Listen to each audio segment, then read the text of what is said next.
Speaker. Mr. Speaker. I call Claire Curran.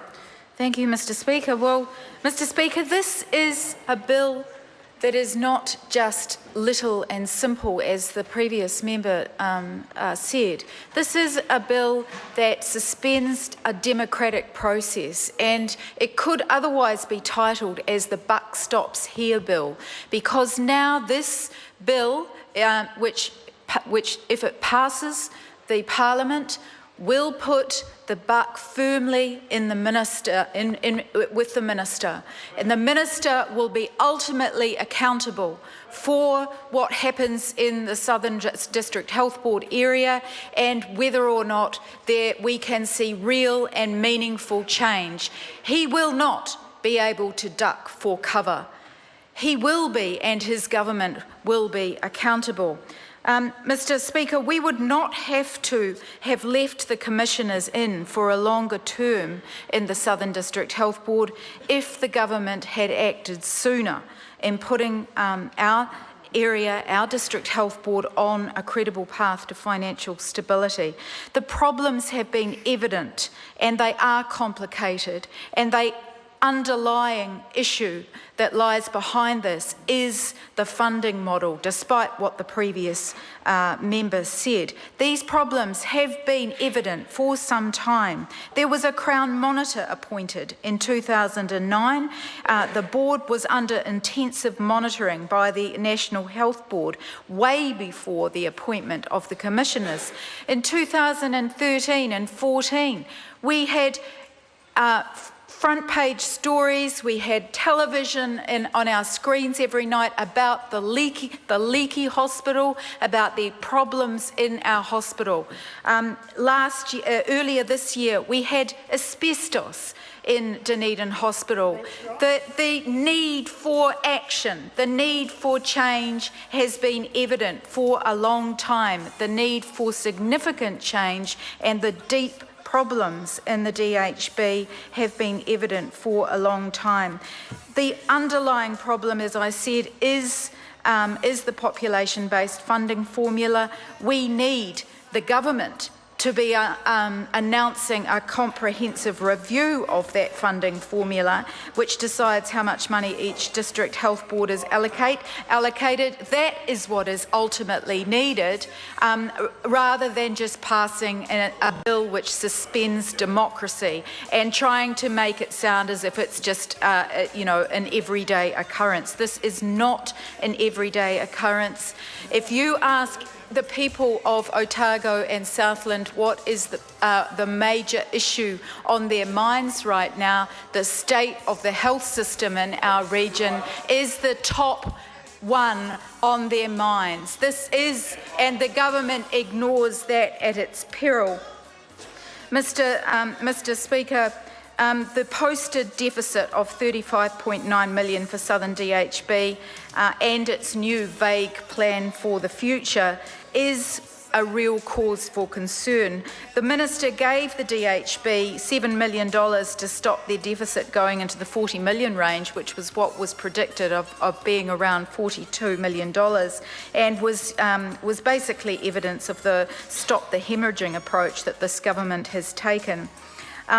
Dunedin Hospital is in a real crisis. It has lost, as my colleague David Clark said, it's lost its medical council accreditation to train in-house officers. It's lost orthopaedics accreditation, intensive care accreditations. These things are really significant, and the question you've got to ask is, what's next? What could happen next? Are there going to be job losses? Mr. Speaker, I am hearing reports that there are significant job losses coming in Dunedin, at the university, at the medical school. I hope they're not true. I hope they're not true, but we need, given that this is the buck stops with the Minister on this, we need the Minister to be giving us reassurance that we're not going to lose more accreditations, that there's not going to be a slippery slope for our medical school in Dunedin, that there's not going to be a slippery slope for our dental school. We need reassurance on these things so that a bill that stops the democracy and stops the election of appointed of people from our region to govern our district health board is not giving us that certainty. It's not giving us that comfort. What we are left with is just a load of questions. And we need answers. Mr. Speaker, this has been a year of immense stress in the Otago Southland district around our health system and where it's headed. If it wasn't for that insufficient government funding model, the DHB would not be in the woeful predicament that it's in now. We are the only major metropolitan hospital in New Zealand that has not had an upgrade or a rebuild. Labor pledged to rebuild Dunedin Hospital in 2014, and we stand by this commitment. We want to know a date, we want to know a timetable for a rebuild. $22.5 million has been announced to be spent on interim works at Dunedin Hospital. This is a band-aid remedy in response to the public outcry. This is what this government does, is band-aid remedies. It doesn't do real substantial change that gives comfort and certainty to the people of Otago and Southland, where money is being poured into short-term measures rather than into long-term planning. 4 years of a commissioner at the DHB. It's an unprecedented decision to bypass those elections. We need certainty on when there is going to be a build announced, and it is an erosion of democracy. We know that there are times when this is needed, but what we need is not vague statements. What we need are concrete plans so that the people of Otago and Southland can be reassured. We have many people who are desperate for health services, who are waiting for hip surgeries, who are waiting for breast reconstruction surgery, who are waiting for bowel surgery, who are needing home-based equipment to maintain their ability to be independent and mobile in their homes. All of those services are being eroded in our area at the moment in Otago and Southland. I know that the member for Dunedin North and myself in Dunedin South have a steady stream of complaints of people who are not getting the kinds of services that they have in the past, who are being turned away, who are being not allowed to get on waiting lists, who are not being able to see specialists, who are receiving a degraded service of home care support in their homes.